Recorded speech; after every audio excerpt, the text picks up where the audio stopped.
Bapak, Ibu lan para sederek sekalian, sugeng enjang wonten penekanan warta gereja Minggu 29 Maret 2026 ingkang sepisan parepatan pradata pradataning pasamuan GKJ Karangayu badhe ngawontenaken parepatan ingkang katindakaken benjang dinten Selasa 30 Maret 2026 tabuh 19 mapan ing Gereja Elim Puspanjala. Rapat dipun pangarsani dening Pendeta Samuel Prasetyo. Renungan dening Diaken Trisulistioningsih.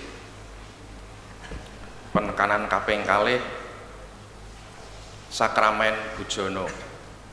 Katur uninga dumateng warganipun pasamuan bilih Sakramen Bujana badhe katindakaken kanthi jadwal Minggu gangsal April 2026 panggenan Elim Puspanjala enjing lan sonten lan Elim Kalibanteng lan ugi pepantan ringin telu. Lan saderengipun tumut bujana wonten pendadaran rumiyin ing ibadah dinten menika. Penekanan kaping 3 pisungsung poso prapaskah.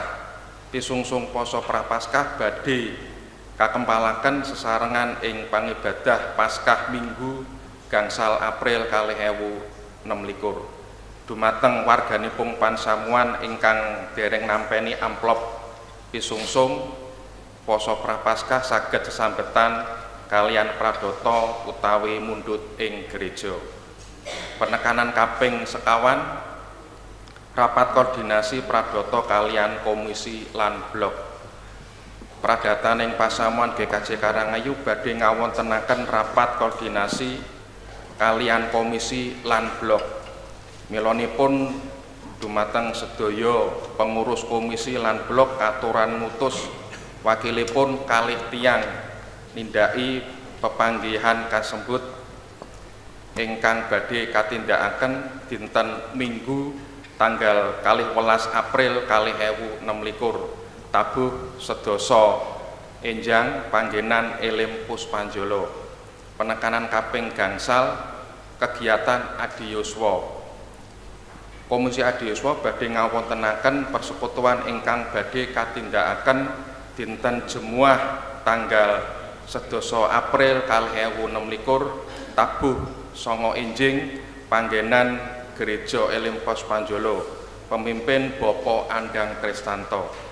Mekanten penekanan warta gereja, matur nuwun, sugeng pangibadah, Gusti tansah berkahi.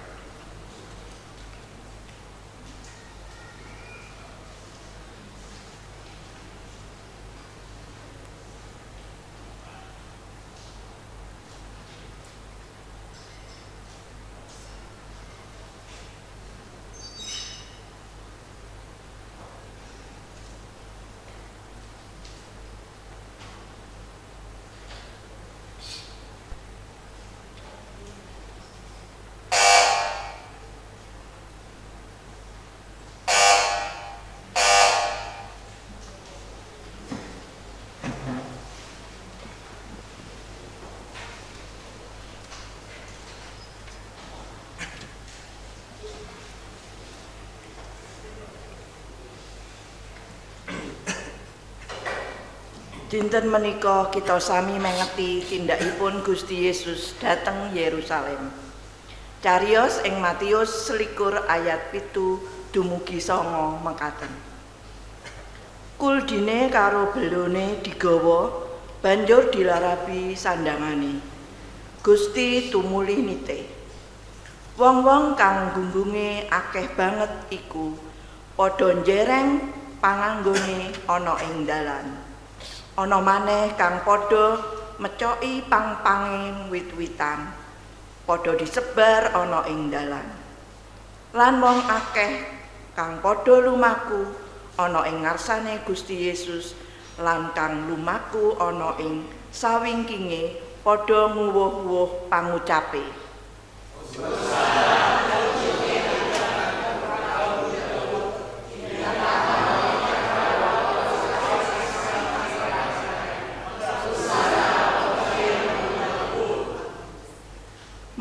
kita mahagya rawuhipun sinambi ngresepi lelampahan ingkang milujengaken kita. Kados kapratelan ing kitab Nabi Zakaria 9 ayat 9. He putri Sion, surak-surak kang sorak.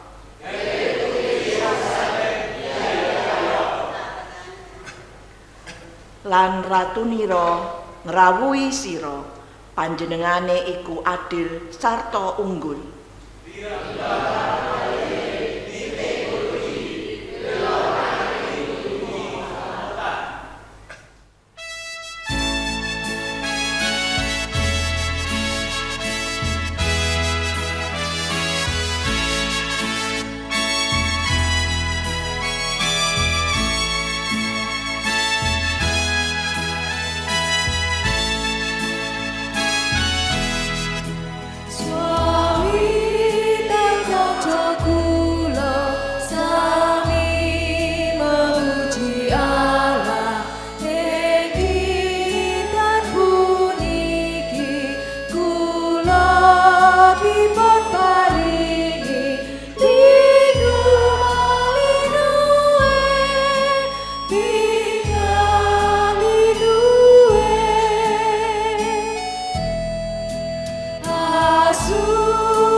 Para sedherek ingkang kinasih, sumangga kita sami sesarengan nyuwun wonten ing ngarsanipun Gusti kanthi pengaken mekaten. Pitulungan kita ingkang sejati inggih menika saking Gusti Allah ingkang nitaken langit bumi dalah saisinipun lan ingkang tansah maringaken sih setyanipun ngantos ing salami laminipun. Amin.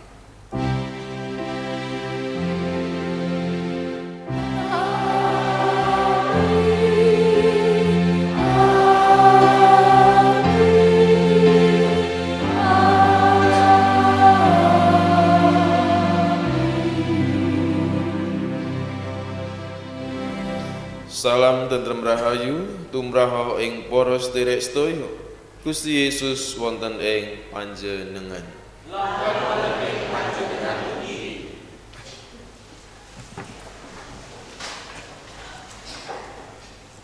Dinten menika kita sami mengeti lelampahan sugeng lan pakaryanipun Gusti Yesus ing Minggu Palmarum lan Minggu Sengsara.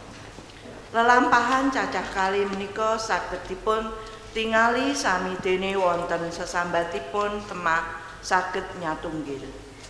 Minggu Palmarum ngundhangaken grengsenging kabingahan ing salebeting mahargya Gusti Yesus ingkang lumebet ing kitha Yerusalem. Ing liturgi menika kita raos-raosaken srana ngginakaken ron palem ingkang kaayun-ayunaken.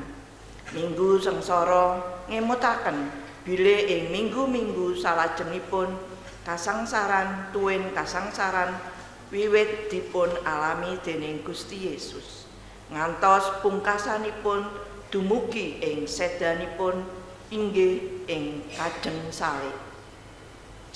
Sedaya menika kalampahan awit kasetyanipun Gusti dumateng ingkang rong. Sumangga kita resepi Gusti Yesus sampun paring patuladan ing kasetyan. Kados pundi tumrapin kita?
Boten sedaya ingkang sami mahargya menika setya. Nalika Gusti Yesus karangket lan dipun adili, tiang-tiang menika sami malik grembyang lan nguwuh. Barabas kaluwarna kasalib Yesus. Menapa kados makaten ugi kasetyan kita? Dinten menika kita memuji panjenenganipun. Lan dinten sanesipun kita lampah cidra dhateng panjenenganipun. Sumangga kita titi gesang kita menapa kita sampun setya dumateng panjenenganipun. Mila sumangga kita sami nyuwun kanthi dosa kanthi donga wonten ing donga nyuwun pangapuntenipun dosa. Sumangga kita ndedonga secara pribadi.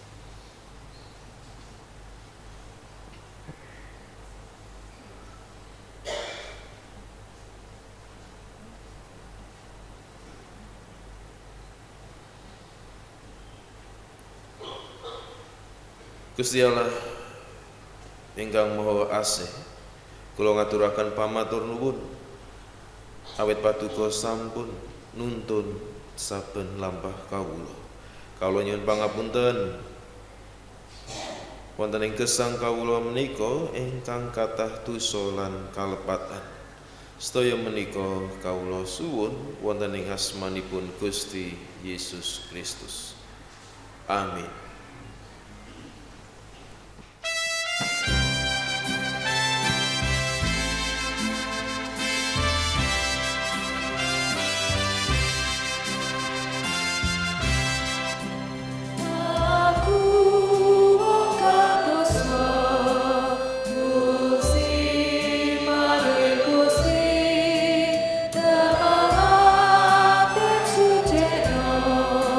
Swara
Sumangga kita nampeni pawartosih rahmat ingkang kaparingaken dumateng kita saking Gusti Yesus.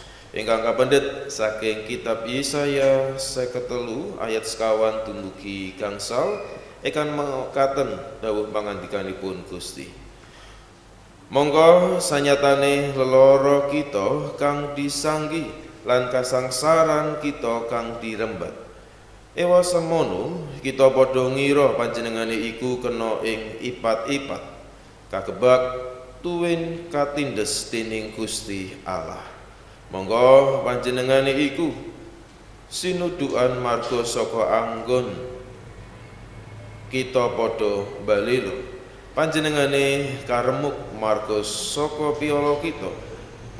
Ganjaran paukuman kang nekakake karahayon tumrap kita iku kadhawuhake ing panjenengane, sarta marga saka bilur-biluri kita banjur padha dadi waras. Makaten pawartosih rahmat saking Gusti.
Sedherengipun kita nampi dawuh pangandikanipun Gusti, sumangga kita sami ndedonga.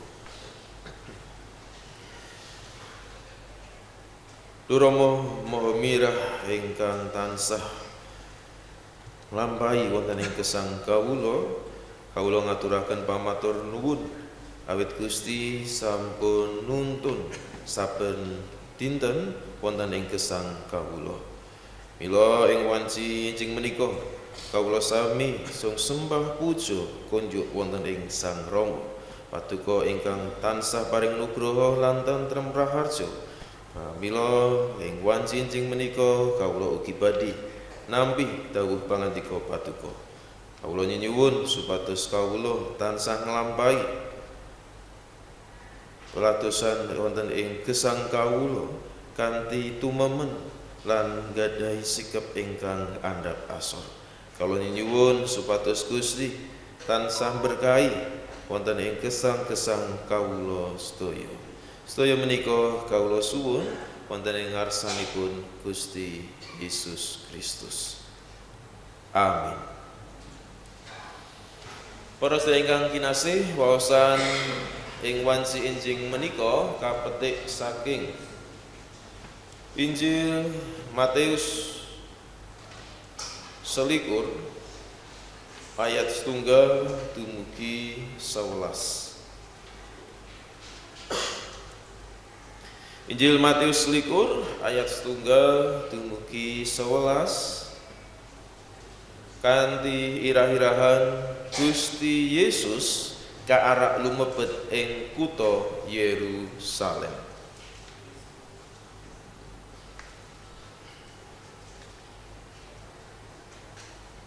Bareng lakune wis cedhak Yerusalem, wis tekan ing desa Betfage ing Gunung Zaitun, Gusti Yesus utusan sakabete loro dawuhe. Padha menyanga ing desa ngarepmu iku, mengko kowe bakal enggal mrangguli kulti wadon cancangan karo bolone ana ing sandinge. Iku padha uculana lan loro-lorone gawanen mrene. Dene menawa ana wong kang ngaruh-aruhi kowe, kandha menika perlu kagem Gusti, mangke tumenten badhe dipun wangsulaken. Bab iki kalakonake supaya kayektenan kang dipangandikaake dening nabi tutura marang putri Sion. Delengen ratunira ngrawuhi sira, panjenengane iku alus panggalihe sarta nitih kulti, piloning kulti momotan. Sakabat-sakabat mau banjur mangkat lan nindakake apa sadhawuhe Gusti Yesus. Kultine karo bolone digawa banjur dilarapi sandangane Gusti tumuli nitih. Wong-wong kang gunggunge akeh banget iku padha jereng panganggone ana ing dalan. Ana meneh kang padha mecoki pang-panging wit-witan padha disebar ana ing dalan. Lan wong akeh kang padha lumaku ana ing ngarsane Gusti Yesus lan kang lumaku ana ing sawingkinge padha nguwuh-uwuh pangucape. Hosana pojo ing putranipun Prabu Daud, binerkahana ingkang rawuh awit saking asmaning Pangeran. Hosana wonten ing ngaluhur. Nalika panjenengane lumebet ing Yerusalem, wong sakutha kabeh padha horeg lan padha ngucap, "Sapa to wong iki?" Wong akeh padha mangsuli, "Iku Nabi Yesus saka Nazaret ing tanah Galilea." Ingkang rahayu, inggih menika ingkang sami mirengaken pangandikanipun Gusti saha kanthi setya tuhu nindakaken. Hosiana.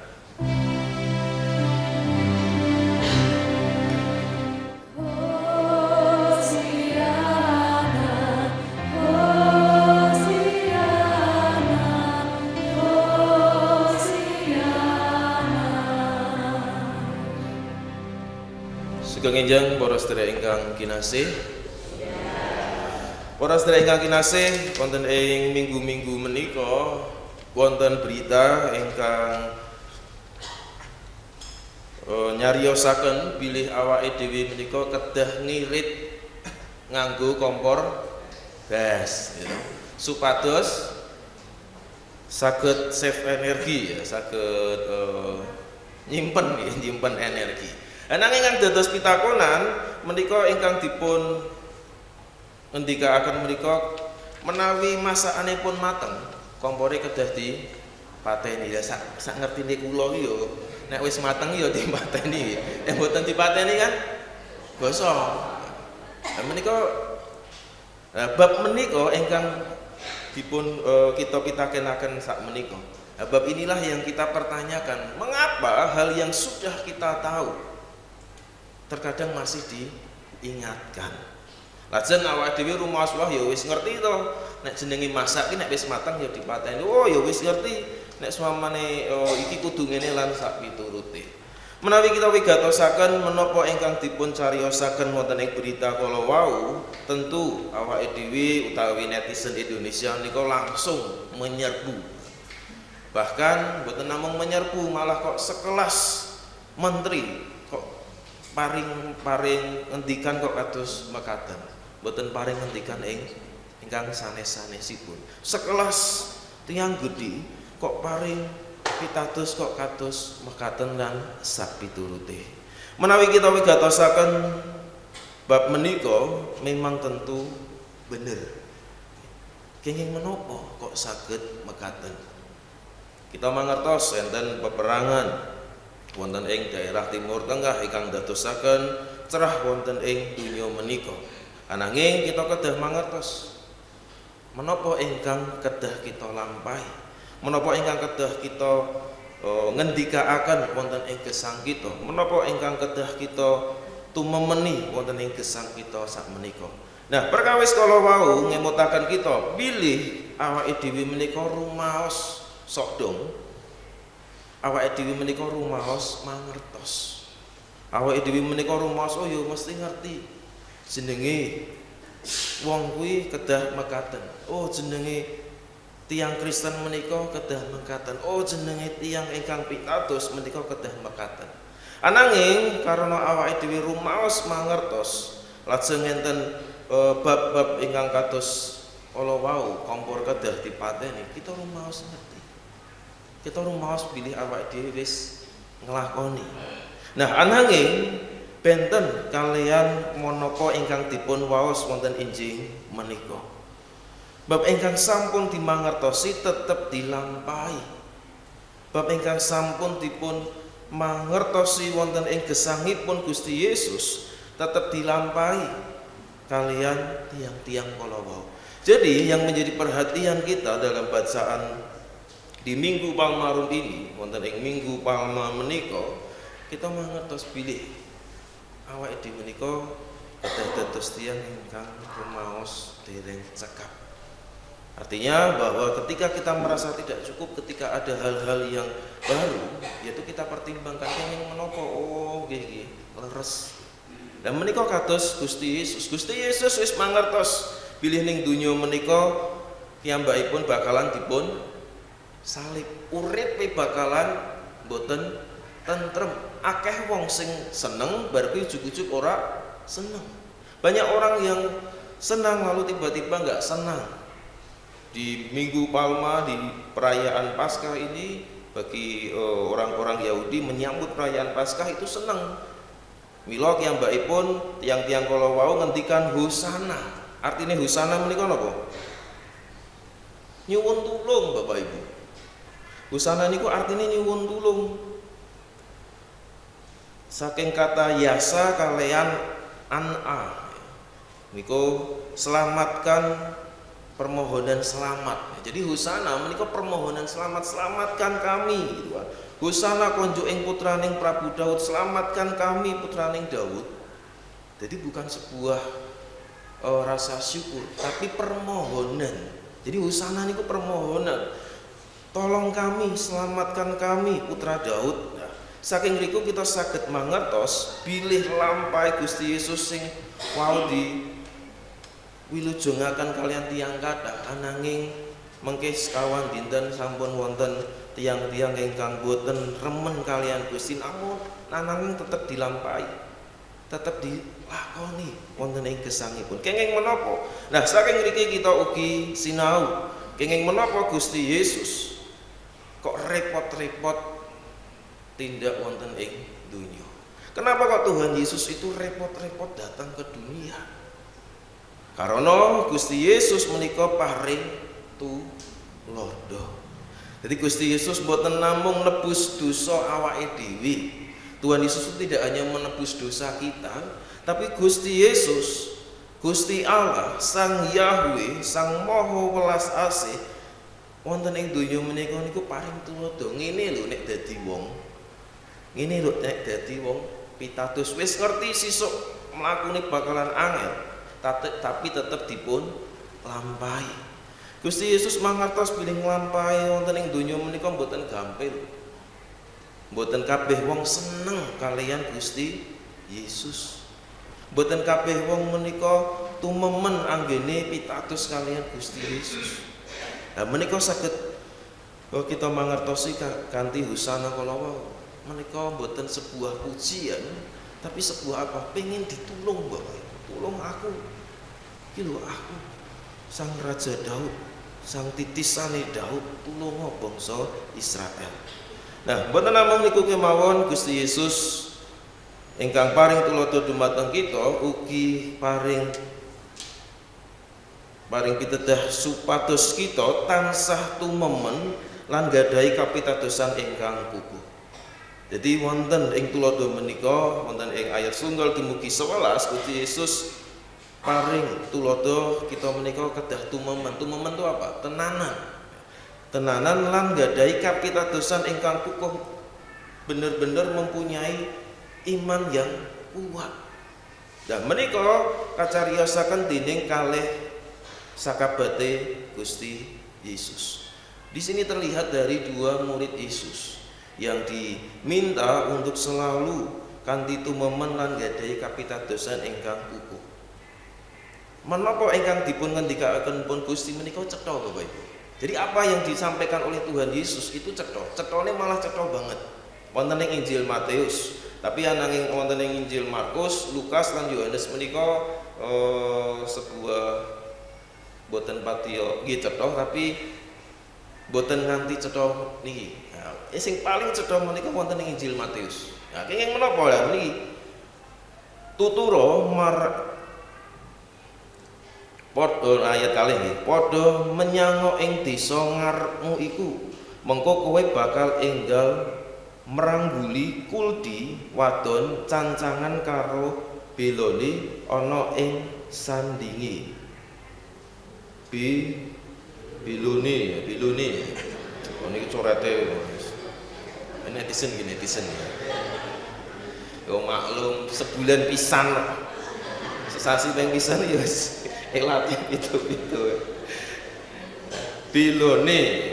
Anake ngono ora wis ya. Wis padha ngelang-elang salah. Anake kuldi wau sing wonten bab menika namung ing wonten ing Injil Matius, bab Markus, Lukas, Yohanes, tiga Injil sanesipun boten enten. Nah menika lengkap para sedherek. Wonten Injil Markus, Lukas lan Yohanes menika namung kuldi sing tesih eneng. Ya, tapi ning Injil Matius menika ana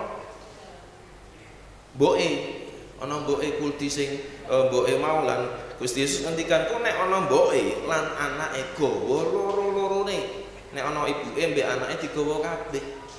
Cetha wonten Bapak Ibu. Cetha.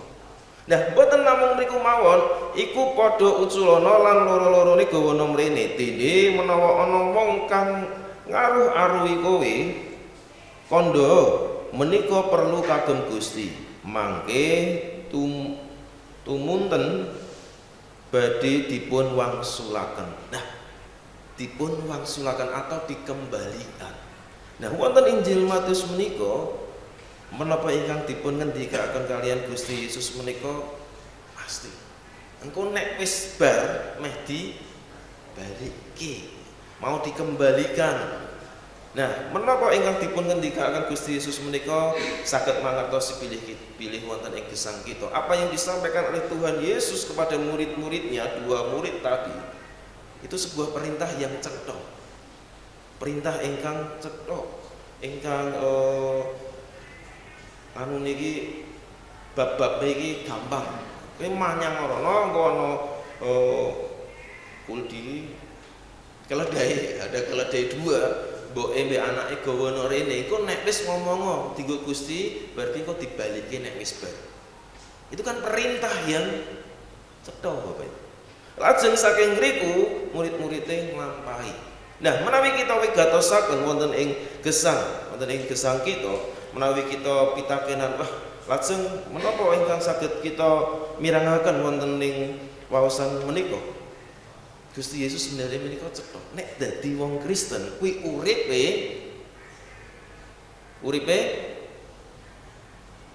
nek dadi wong Kristen menika uripe kula taklet Bapak Ibu. Menawi panjenengan dados wong Kristen menika uripe duh. Kalau panjenengan jadi orang Kristen hidupnya bagaimana? Hah? Senang, bahagia? Loh. Duh. Lah isi. Nek dadi wong Kristen menika kedah mikul salib. Mikul salib iki enak napa mboten? Jari sapa? Nek salibe sing dhuwur iki ya mboten abot. Tapi Gusti Yesus ngendikan walaupun panjenengan mikul salib, kok ingkang dipun pasang menika bebane mboten amrat. Bebannya itu enggak berat karena dibantu kalian Gusti. Nah, kados niku wau menapa ingkang dipun ngendikaken Gusti Yesus karo sakabate loro mau menyang ana wedhus. Ana apa jenenge kuldi ya. Keledai wau ngomong Gusti ngene-ngene gampang. Dilakoni mboten kalian murid-murid wau. Dilakoni. Malah dipun ngendikaaken kok nek ana sing takon oh iya, langsung murid-muridé ngomong, "Kok nek wis dibaliki?"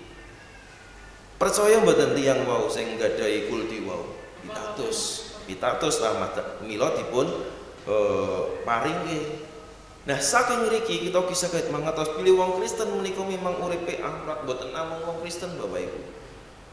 Tapi awake dhewe sing pitados kalian Gusti memang uripe menika amrat. Ananging waosan wonten ing kitab suci menika kan cetha dadi wong menika kedah makatan. Engko nek wis sengsara, nek wis nggadahi urip sing abot, tetep watu momen. Tetapi nggadahi sikap ingkang andhap asor. Saking mriku bakalan ana pelangi. Saking mriku kita saged mangertos wonten ing Paskah menika Gusti Yesus bangkit di antara orang mati. Artinya apa? Ada pengharapan menawi awake dhewe menika purun nglampahi gesang menika. Kados ingkang dipun ngendikaken kalian sakabat loro wau. Kalih sakabat wau nglampahi nglakoni menapa ingkang dipun dawuhaken Gusti. Cetha mboten cetha dawuhe. Nah awake dhewe ugi mangertos bilih dawuhe Gusti menika cetha. Nah lajeng saking mriki menapa ingkang kedah kita lampahi wonten ing gesang kita supados jagat raya ingkang nandhang priyatos menika saged dadosaken awake dhewe menika dados tiyang Kristen ingkang boten ngraosaken kuk ingkang awrat. Bagaimana caranya agar kita bisa menjadi orang Kristen yang kita memang memakai kuk, tapi kuk itu tidak berat. Caranya bagaimana? Saking waosan menika kita dipun paringi mangertos supados kita menika nggadahi sikap rendah hati utawi andhap asor. Gusti Yesus ngerti ning donya menika bakalan uripe boten sekeca. Ananging Gusti Yesus tetep tumemen paringi tulodo dumateng kita supados kita menika tansah nglampahi dadi wong iki kedah mekaten. Ha ingkang digadhe Gusti Yesus menika andhap asor. Dadi wong Kristen iki kan pengikut Kristus. Ya, jadi orang Kristen itu pengikut Kristus. Jadi kita harus melakukan apa yang Yesus lakukan. Kerendahan hati, andhap asor. Nah, keandhapan asor menika saged kita lampahi wonten ing gesang kita menawi kita nggadahi kabeh wong menika andhap asor. Bayangke Bapak Ibu balik awake dhewe andhap asor nggih wah enak tenan. Ning donya menika rasane iki damai, ayem gitu. Ayem wah. Yo bar iki Pak tak jajake soto ning ngarep. Wah, enak tenan nggih, iso pirang mangkok iki. Nggadahi sikap yang andhap waduh. Senadyan uripe rak ngono tapi awake dhewe tetep ngucap syukur. Ngucap syukur kalian Gusti supados menapa kuk ingkang abot menika saged kraos endhek. Karena apa? Karena andhap asor nggadahi ngucap syukur. Oh, Gusti menika ingkang sampun peparing gesang dumateng kita. Oh Gusti Yesus menika cetha ing ngendikan supados awake dhewe menika menawi kuke abot raos abot menika kedah pitados kalian Gusti gadhahi sikep ingkang andhap. Ojo-ojo ki sing marai abot ki sikepe awake dhewe. Jangan-jangan yang membuat beban itu berat adalah sikap kita yang tidak rendah hati. Mila nek wis masak gak sedi pateni. Nek dhewe andhap asor ku bener Bapak Ibu ora salah. Nek dhewe gadhahi sikap sing rendah hati. Tapi nek dhewe wah sekolah sih kok ngene-ngene ora ono bari Bapak Ibu. Engko suwi-suwi perang dunia ketiga iki ono ning Indonesia dhewe antara netizen mbek wong-wong mau gitu. Dan menika mboten parang makaten. Tiang Kristen, pengikut Kristus menika kedah gadhahi sikap ingkang andhap asor. Ingkang kaping kalih nggih menika tumemen setya nglampahi gesang. Menawi kita gadhahi sikap andhap asor, ingkang kaping kalih kita kedah tumemen setya. Kita mangertos bilih Gusti Yesus nglampahi sedaya menika kanthi tumemen. Ing waosan minggu kepengker Gusti Yesus wis diilingke kalian murid-murid-e. Mosok meh balik meneh rono panjenengan diusir. Mosok meh balik meneh ning Yudea baniku balik meneh ning Yerusalem. Ananging Gusti Yesus paringi tulodo dumateng murid-murid-e lan awake dhewe. Perkawis menika kedah dipun adepi. Adepi kanthi apa? Kanthi andhap asor lan kanthi tumemen. Gusti Yesus ngertos bilih wong teng Yerusalem menika boten remen kalian Gusti Yesus. Mila Gusti Yesus gadhahi sikap andhap asor nglampahi mlebet Yerusalem kanthi numpak kuldi ana wau. Jadi menawi enten perkawis menika kedah dipun lampahi kanthi tumemen ya wis dilampahi sithik-sithik. Oh memang kedah makaten. Oh sisuk Kemis bakalan dipun enten perjamuan terakhir kita diparingi mangertos wonten ing Kemis putih. Lajeng Jumate wis disalib diyakini, lajeng Septune sedo nggadahi sikap ingkang andhap asor malah minggu ni saged saged apa bangkit dari antara orang mati. Dan sewu. Nah, saking mriki kita saged mangertos urip ya sing kaya ngono Bapak Ibu. Urip ya wis kaya ngono kados wau Gusti Yesus ngendikan kalih sakabat. Maka tenugi awake dhewe. Menawi awake dhewe tansah setya tumarep wonten ing ngarsanipun Gusti Yesus Kristus, mila kita kedah gadhahi kalih sikap kala wau. Sikap ingkang pertama nggih menika andhap asor lan tansah tumemen. Sumangga para sedherek ingkang kinasih, wonten ing Minggu Palma menika kita kedah nglampahi sedaya gesang menika kanthi kasaenan saking Gusti. Urip iki memang abot, ananging kita ugi kedah nglampahi gesang menika lan nglampahi kanthi tumemen lan gadhahi sikap andhap asor. Saking ngriku kita dados tiyang Kristen yang ingkang tansah gesang wonten ing ngarsanipun Gusti Yesus Kristus. Semoga kita tansah nyambut Minggu Paskah menika kanthi kalih sikap menika lan Gusti tansah tumemen njagi gesang panjenengan sedaya. Gusti Yesus berkahi kita. Amin. Kita wedal ning sawetawis.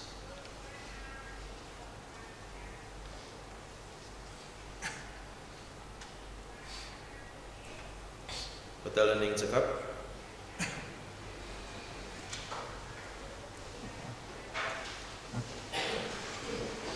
Aturan jumeneng. Monggo kita sami ngateni pitados ingkang mekaten. Kawula pitados Sang Rama ingkang ingkang kita kenali kalian inggih pitados dhateng Yesus Kristus ingkang putra kang Gusti kawula ingkang aboten saking Roh Suci miyos saking prawan ingkang ngandhut sangsara nalika jumenipun Pontius Pilatus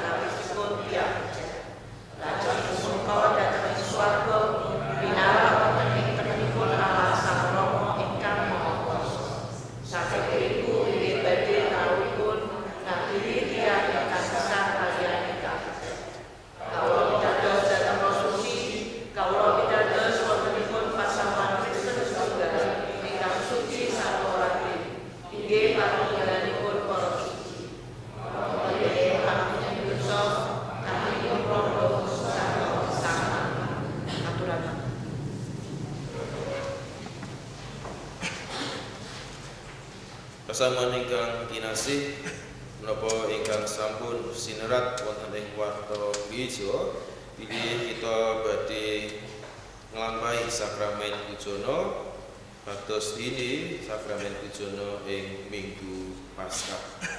Mila sedherengipun kita nampi sakramen pujana Minggu Paskah menika, kita sami gesang wonten ing ngarsanipun Gusti lan kita dipun emutaken bilih sakramen pujana menika sarana kangge ngrimati kapitadosan ingkang kalampahanipun kadasaran wonten ing dawuhipun Gusti Yesus Kristus. Gusti Yesus kasalib panjenenganipun sedherengipun kasalib mundhut roti, sesampunipun saos syukur lajeng nyuwil-nyuwil roti wau saha maringaken roti menika dhateng para sakabat tuwin ngendika, bilih padha tampanana panganan iki badanku. Sesampunipun menika panjenenganipun mundhut tuwung caos syukur lajeng maringaken tuwung wau dhateng para sakabatipun pangandikanipun, padha ngombea kabeh saka ing tuwung iki, sabab iki getihku, getihing prajanjian kang kawutahake kanggo wong akeh murih apuraning dosa. Sakramen pujana ngemutaken tiang-tiang pitados bilih panyalib seda dalah wungunipun Sang Kristus. Saking sakramen pujana kita diemutaken bilih kalenggahanipun tiang pitados minangka warganing brayatipun Allah tuwin kasampurnaning kawilujengan ingkang kaprasetyakaken dening Allah. Mila sedherengipun kita nampi sakramen pujana ing Minggu Paskah Minggu ngajeng, sumangga kita dadah diri kita piyambak kanthi miterang kados mekaten. Ingkang sepisan menapa kita ngakeni bilih kita dumunung ing kawontenan ingkang boten wilujeng. Ananging awit saking sih rahmating Gusti Allah, kita kawilujengaken lumantar pangorbananipun Gusti Yesus Kristus. Ingkang kaping kalih menapa kita sagah kalayan tumemen nglampahi gesang enggal ing salebeting pangrahipun Roh Suci. Ingkang kaping 3 menapa kita sagah nglampahi gesang kanthi sawetahing panuwun syukur ing salebeting patunggilan minangka brayatipun Gusti Allah. Sumangga kita sami nyuwun kanthi betungo. Gusti Allah Rama swarga ingkang tansah paringi berkah dumateng kawula lan tansah paringi tulodo wonten ing gesang ingkang kedah kawula lampahi ing sakendhenipun. Rama kawula mangertos bilih gesang menika boten gesang ingkang gampil. Gesang ingkang kedah kawula lampahi menika gesang ingkang kawula perjuangaken wonten ing sakendhenipun. Mila kawula ngaturaken pamatur nuwun awit Gusti tansah pitados dumateng kawula. Gusti paring berkah wonten ing kawula lan brayat-brayat kawula. Sedaya menika Gusti paringaken supados kawula tansah ngrimat gesang wonten ing gesang menika makaten ugi kaliyan brayat kawula. Kawula pitados kaliyan Gusti supados berkahipun Gusti saged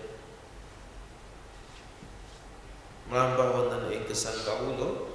Berkahipun menika kedah kawula lampahi wonten ing sikap ingkang andhap asah.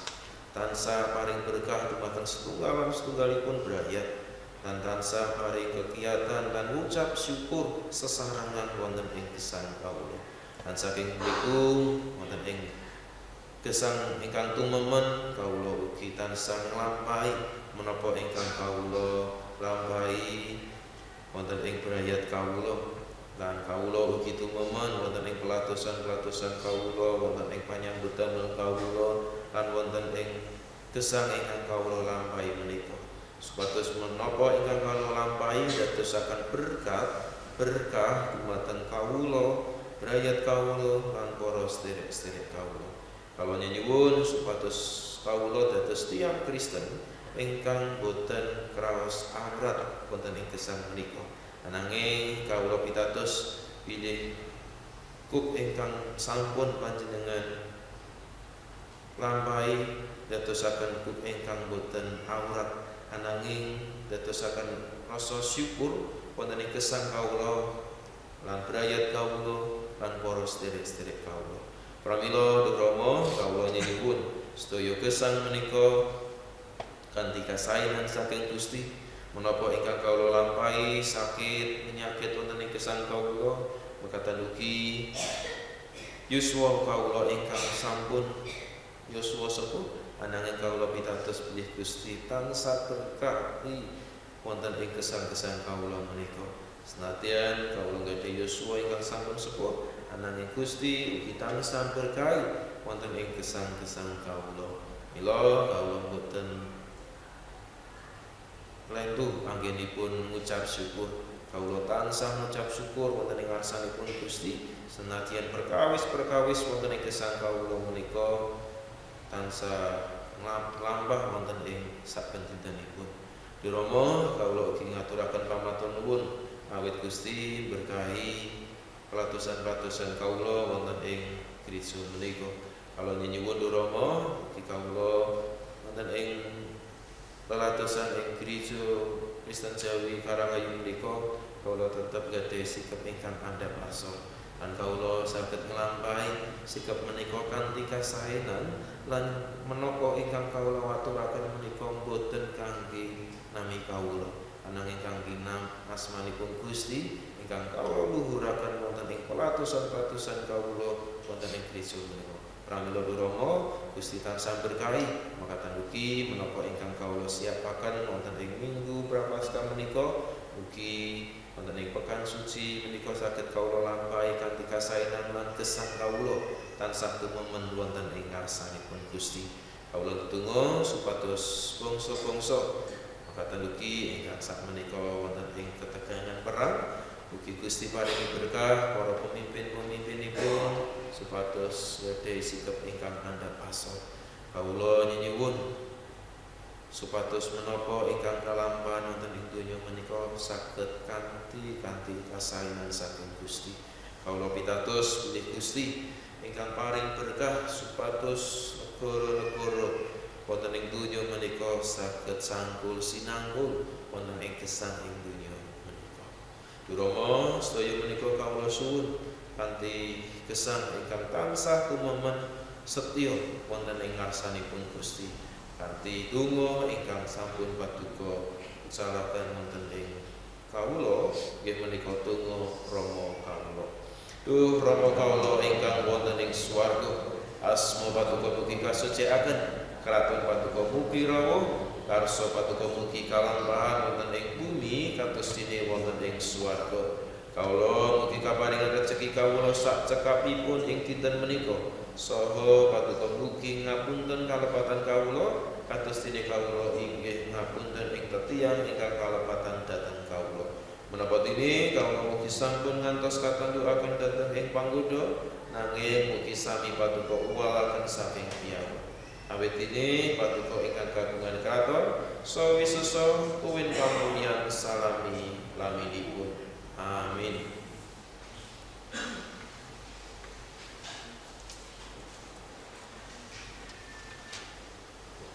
Semoga kita ngaturaken piksungsung ingkang pisungsung pangatak caos pisungsung kali Korinto 8 ayat 15. Awit menawa anggonmu weweh iku kalawan ikhlas, pawewehmu iku mesti bakal ditampek.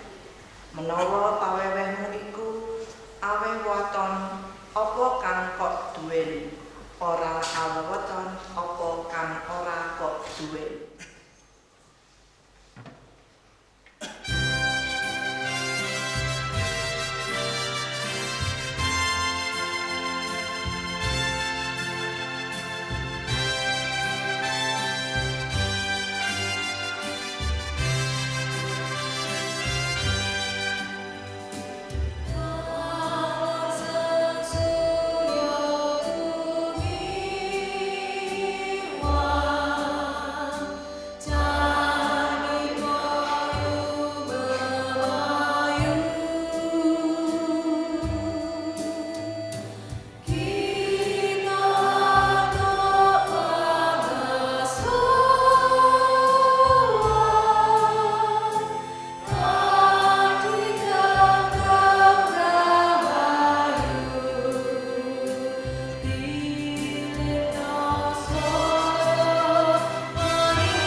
Puji syukur dumateng Gusti ingkang sampun paring berkah tumapring gesang kawula.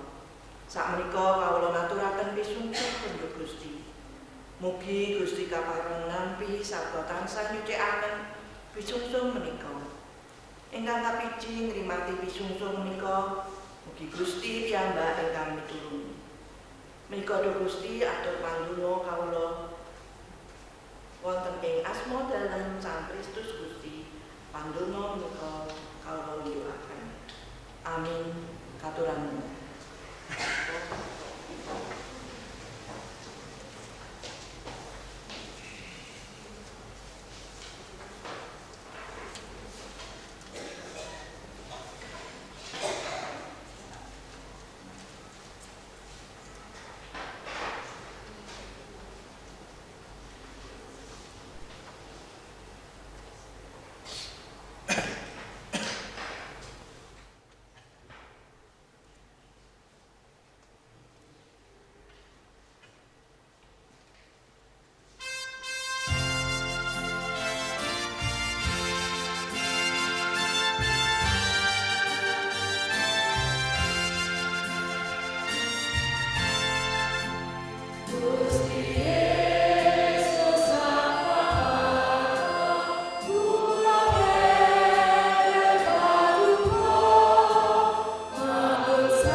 Minggu Palmarung lan Minggu Sang Soro nyatet sanjutipun para titah sedaya ing pakaryan kawilujenganipun Sang Kristus.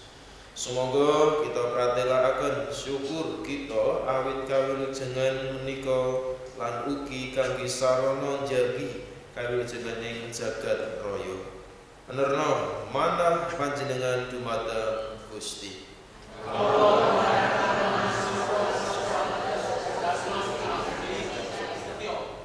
Dadosa seksinipun Sang Kristus.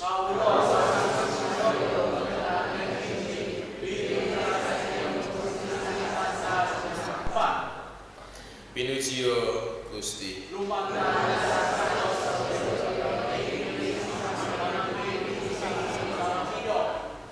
Mila tampenono berkahipun Gusti.